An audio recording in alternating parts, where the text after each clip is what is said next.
Okay, I'd like to call this meeting to order. It's the meeting of the Urbana City Council. It's Monday, August 6th, 2018. Will the clerk please call the roll? City Council members Ammons. Here. Brown. Hazen. Here. Jacobson. Here. Miller. Here. Roberts. Wu. Here. Mayor Marlin. Here. Next up is approval of minutes from several meetings, July 9th, 2018, July 16th, 2018, and a special meeting on July 26th, 2018. Is there a motion for approval? So moved. I'll second it. Moved by Aaron, seconded by Dean. Are there any corrections to the minutes? All those in favor, please say aye. Aye. All those opposed, same sign. That motion passes. Any additions to the agenda? Okay. Next up is public input. I have 3 people who have input, but they choose not to address the council. First is Alan Axelrod. He wants to speak in favor of resolution number 2018-08-37R, which was the resolution declaring support for the Voting Rights Act of 1965 and its amendments. He says he believes the proposed memorandum is necessary and can only serve to promote equal access to the ballot box. Reverend Dr. Evelyn B. Underwood does not wish to address the members, but she says she is continually concerned about the Dr. Ellis sewer problem. Eldris Melinda Card chooses not to address the council, but expresses continued concerns about the Dr. Ellis subdivision sewer issues, equity, and historic impact. Okay. And we have Mr. Jeffrey McGuire, who wishes to address the topic of the Highland Green Apartments, Veterans Housing.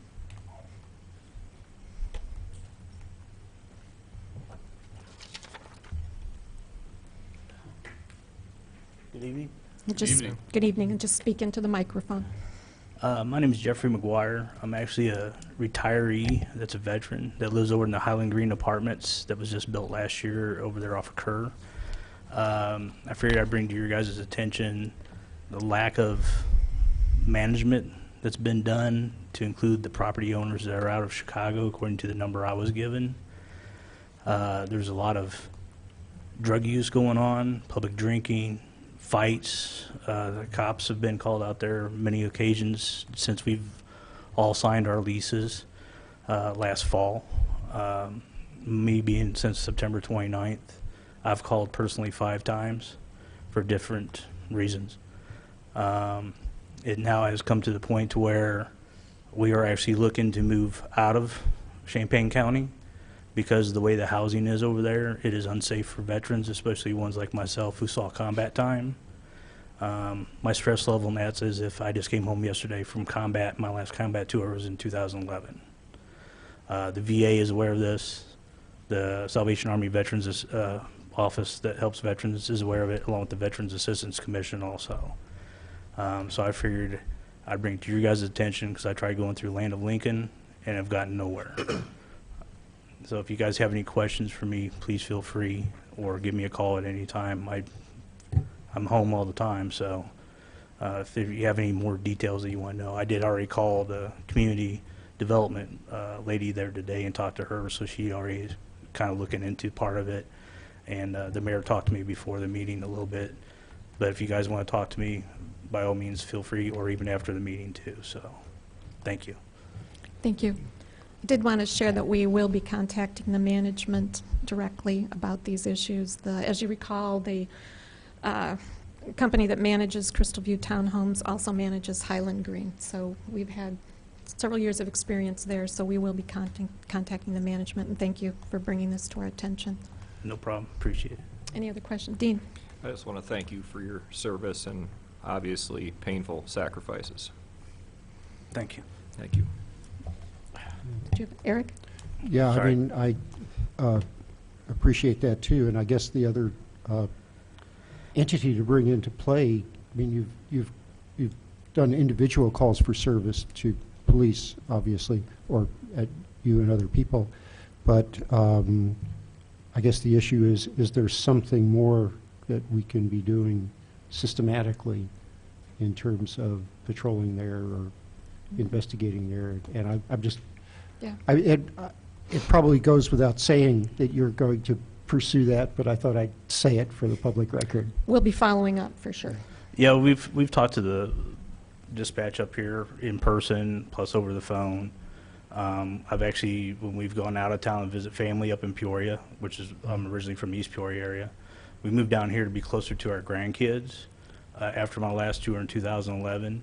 And yeah, we thought we were getting a fresh start down here because they were new places. The places are nice, but what they've got mixed in there with us, not saying that all of them are bad, because like our initial neighbors are right next door to us are really awesome people. In fact, the wife is actually starting an internship in the mental health department over in Danville with the VA this month. And I believe he is something to do with the cook or something at the U of I, and he's originally from Jamaica. Awesome people, awesome people. So there's some good people over there. The sad part is some of the people they got moved in there is not, should not be mixed in with what they got.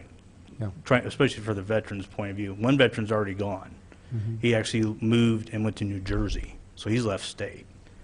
And the sad part is that man had, what little bit I was able to talk to him, had done combat time in Afghanistan with the Marines. He only did like 4 years active duty time, and he had seizures real bad. So the cops knew him very well from the area.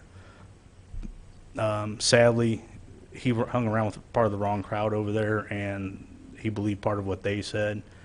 But the properties manager has actually gone back when we've gone to file a complaint, for instance, like a drug dealer went on right across the street from our house, our apartment. She went and told the people. And so we no longer feel safe by going to that property manager. And when I've called the Chicago people, they've actually been rude. So basically, to me, it just shows the stereotype that Chicago gets, that the only thing they care about is the money. And it's pretty sad that it's come down to that type of perception, as far as the view that they show, when I know there's some nice people out there. My own family, part of them lived up by Chicago, and there's some nice people that live around the area. It's just sad that it takes a few to ruin it for the many, or for the rest of us.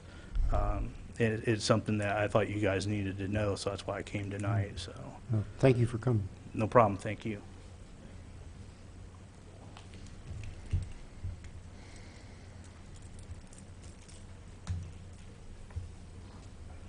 Okay. Any unfinished business? Seeing none. Reports of standing committees. Councilmember Jacobson will be giving this report for Mary Alice Wu, who chaired the committee. So, on behalf of the Committee of the Whole, I present Resolution 2018-07-035R with a recommendation for approval. Is there a second? Second. Mayor, if I may, it's really important that the full titles be Oh, read. okay. Yeah, I was about to say that. Okay. And this resolution in question is a resolution approving and authorizing the execution of a promotional and marketing agreement with the Urbana Business Association, fiscal year 2018 to 2019. That was moved by Eric, seconded by Jared. Any discussion? Will the clerk please call the roll? Councilmembers Ammons. Yes. Hazen. Yes. Jacobson. Yes. Miller. Yes. Wu. yes, That Okay.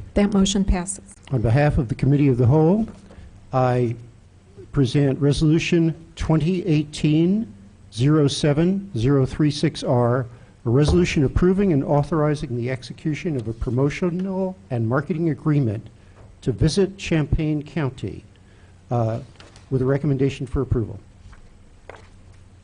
Is there a second? I will second. Moved by Eric, seconded by Dean. Any discussion? Aaron? Yes, so I have spoken to some of my colleagues about the request from VCC, and I have every intention of supporting the proposal to offer them this supplemental funding. But I've had several conversations with colleagues about us as a council, making sure that we are vigilant about making sure that all agencies or entities that come to us to ask for supplemental funding, that they have a representation of our community, that their staff and the people that they hire or even do business with is a reflection of the demographics of our community. So I will be following up with some of the council members about that. I think it is, at this point, with all of the, after all these years of many of these agencies being in existence, it is reasonable for us to expect that there be some diversity within their staff. And if they continue to ask for public dollars from the public wells, which come from all aspects and all ethnicities within the community, then they should be reflective of the demographics of those taxpayers. Any other discussion? Will the clerk please call the roll? Council members Ammons. Yes. Hazen, Yes. Jacobson, Yes. Miller, Yes. Wu. yes, That motion passes. On behalf of the Committee of the Whole, I present with a recommendation for approval ordinance 2018-07051, an ordinance amending Schedule J of Section 23183 of the Urbana Local Traffic Code, prohibiting parking at all times on certain streets, namely Federal Drive. Is there a second? I'll second. He's seconded by Jared. Any discussion? Will the clerk please call the roll? Council members Ammons. Yes. Brown, Hazen, Yes. Jacobson. Yes. Miller, Yes. Wu. yes, That motion passes. On behalf of the Committee of the Whole, I present with a recommendation for approval ordinance 2018-07052, an ordinance amending Urbana City Code Chapter 26 regarding vehicles for hire. Is there a second? I'll second. Moved by Eric, seconded by Jared. Any discussion? Mayor? Just for the record, I'm assuming that you are moving the amended version, or the cleaned up version that was sent from and included in your packet from staff. Yes, just for the record, I am moving the amended version that was in our packet for this meeting. Okay. Will the clerk please call the roll? Council members Ammons, Yes. Hazen, Yes. Jacobson, Yes. Miller, Yes. and Wu. yes, That motion passes. On behalf of the Committee of the Whole, I move with a recommendation for approval ordinance 2018-07053, an ordinance revising the annual budget ordinance as presented to us by Finance Division, Budget Amendment Number 1. Is there a second? I'll second it. Moved by Eric, seconded by Dean. Any further discussion? Will the clerk please call the roll? Council members Ammons. Yes. Hazen, Yes. Jacobson, Yes. Miller, Yes. Wu, yes. Mayor Marlin. Yes. That motion passes. And thank you very much. Reports of special committees. Reports of officers.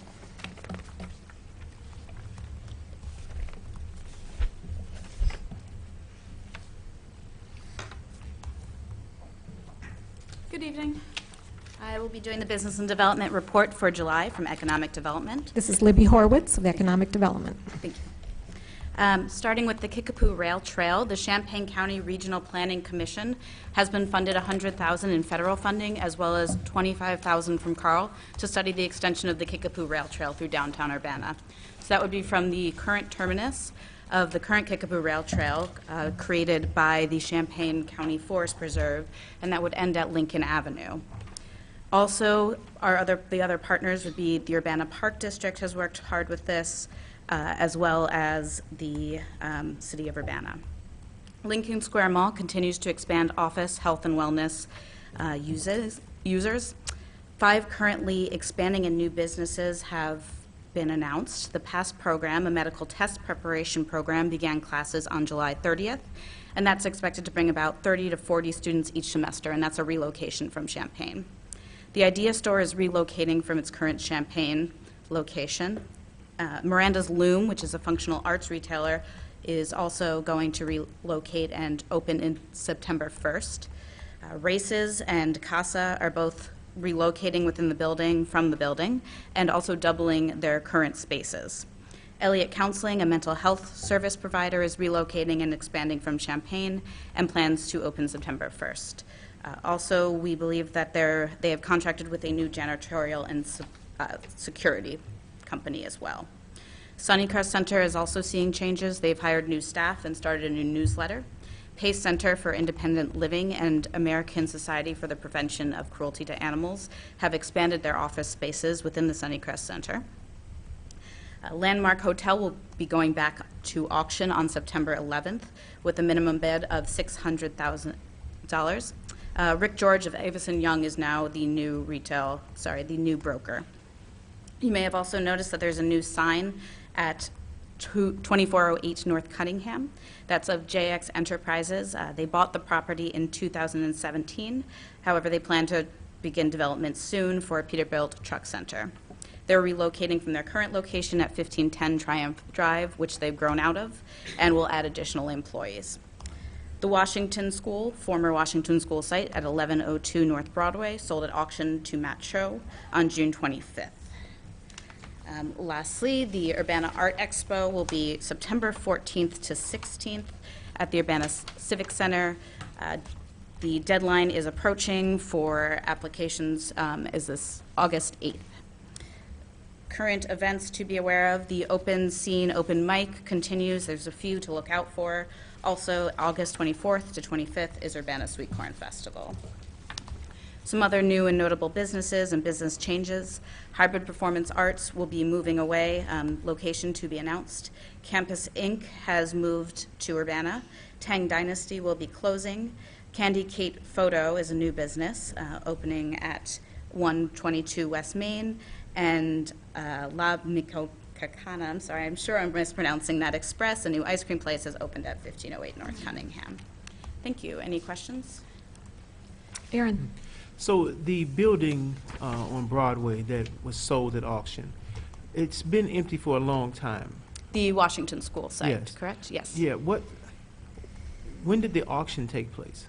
That was June 26th. So this was the second time that they had put an auction, the school district went to auction with the site. Okay. When was the first time? Do you recall? I can look into that and get you an answer on that. I was just wondering. Yeah. Yeah. No big deal.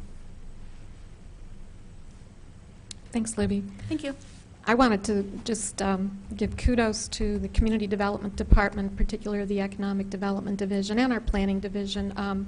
And you may have read in the newspaper a couple of weeks ago a quote from the project manager at the Atkins Group Residential, where there are 8 new homes under construction, and Mr. Kevin Brumback was quoted as saying, "The city of Urbana has been phenomenal to work with across the board. We have plans to continue building homes at Stone Creek, and I don't see that ending anytime soon," end quote. And that is, a lot of that credit goes to Libby and her colleagues in economic development who've been working extremely hard, as well as her colleagues in the entire department. So thank you very much. And that's the narrative that we want to hear about the city of Urbana. I have one short report, and this is an update on the Fix-It voucher program that was initiated, actually started this month. As you recall, about 20% of traffic stops in Urbana are for equipment violations, and burned out lights, headlights and taillights are among the most common violations in equipment. So the City of Urbana launched a Fix-It voucher initiative starting this month to promote public safety by encouraging drivers to replace their headlights and taillights. It'll decrease the financial impact of the traffic stop for the equipment violations, and over the long term should reduce the chances of somebody being stopped for multiple times for these types of violations. We allocated $2,500 from existing funds in the Human Relations Division. The budget was not increased to pay for this program. The vouchers can be redeemed at Advance Auto Parts in Urbana, and Advance installs the lights for free. So, for the first month, 73 vouchers were issued. The number of vouchers that were redeemed was 52, so that's a 71% redemption rate for this first month. Cost so far has totaled $419.40, with an average cost per voucher of $8.06. And actually, most of the light bulbs replaced cost significantly less than this, but there were a few expensive bulbs in there that kind of boosted the average. But overall, it's been a very positive response to this program, and long-term, we're going to be getting lights fixed and hopefully fewer stops for those kinds of violations. So it's off to a good start. Okay, new business. We have Resolution 2018-08-037R. I have one public input card. James Kilgore, I assume this is the one you wanted to talk on? Yes, that's right. Okay. Good evening. I'm James Kilgore, 602 East Harding Drive in Urbana. I just want to speak briefly in support of the resolution that's being put forward by Alderman Ammons. I think the issue of voting rights is one that we can't ignore. As someone who, in particular, does a lot of work around the rights and entitlements of formerly incarcerated people, I can make note of the fact that at least 6.5 million people in the 2016 presidential election were denied the opportunity to vote because of their felony record. And for me, that's a travesty, and I think it could have actually made the difference in terms of the outcome of the presidential election and of many local elections as well. And so to see that there are other measures that are being taken to further diminish the voting rights of people that have particular impact on people of color and black people in particular, I think anything that the city of Urbana can do to lend its voice to the chorus of honoring the spirit of the Voting Rights Act of 1965 and carrying it forward and beyond where it's been, because I think there's a whole other category of people who continue to be excluded from voting rights, and that is people who are actually incarcerated. We have 2.2 million people who are incarcerated at the moment. The vast majority of them, except for those who have not yet been convicted, are barred from voting. And there's no reason why this has to be the case. There's 2 states where they do have those rights. In most of the European nations, people who are incarcerated can vote. In places like Sweden and Australia, political parties actually go into prisons and jails and campaign for votes. And there's also many countries, South Africa, Rwanda, and so forth, where people who are incarcerated have the right to vote. So I think we need to expand our understanding of the notion of voting rights and definitely push back against any efforts to curtail voting rights. People who are citizens should have the right to vote at any and all times. They shouldn't lose that right simply because of a felony conviction, nor should they be made to jump through excessive numbers of hoops in order to qualify for voting. So in that spirit, I support what Alderman Ammons is putting forward, and I hope the City Council will pass it and push it ahead. Eric? This is slightly an offshoot, but I read in the news a disturbing story from North Carolina about people who had voted while on probation and were now being prosecuted for felonies. And it occurs to me at this moment, I don't know what is the voting rights status of people in Illinois who are on probation. Is that, may they vote or not? You can vote when you're on probation and parole in Illinois. In Illinois, okay. I did that myself. Okay. Okay, good. Well, okay, well, I'm glad we're not, that's not going to happen to people in Illinois. Okay. Is there a motion? I'll move approval of resolution number 2018. You want to make that motion? Yes, I do want to make that motion. Thank you very much. I was caught in, I thought there was going to be more discussion. So, yes, I would like to move approval of resolution. Should get the right number here. Resolution number 2018-08-037R, a resolution declaring our support for the Voting Rights Act of 1965 and its amendments. Is there a second? I'll second that. Anyone wish to speak to this? I would like to read something. All right. So there was a memo that I sent out, but I would like for it to be read into the public record. Given the increased concern around cybersecurity, the recent 2016 hacking of Illinois voter files, and the growing concerns around voter suppression, it is important that the City of Urbana be on record taking a stance for democracy. We must do all that we can, in any legal way that we can, to protect voters' information and to protect the most sacred right of a democracy, the right to vote. The Voting Rights Act of 1965 and the subsequent congressional amendments were designed to give uninhibited access to the ballot box for people of color. The fact that African Americans and other racial minorities were denied this basic right and had no other choice but to launch the civil rights movement to gain it is evidence of the need for us to publicly declare our continued support for it. Women, children, and many men lost their lives to secure this fundamental right, and it is under attack again. The removal of Sections 4 and 5 of the Voting Rights Act has resulted in a resurgence of archaic voter ID laws and various ways to purge legitimate registered voters from the county clerk rolls all over the country. Therefore, this resolution is presented in acknowledgement of the 53rd anniversary of the signing of the Voting Rights Act, and with the desire to encourage our state and federal officials to pass legislation that protects our citizens' personal information and protects the right of all eligible citizens to vote for their representatives.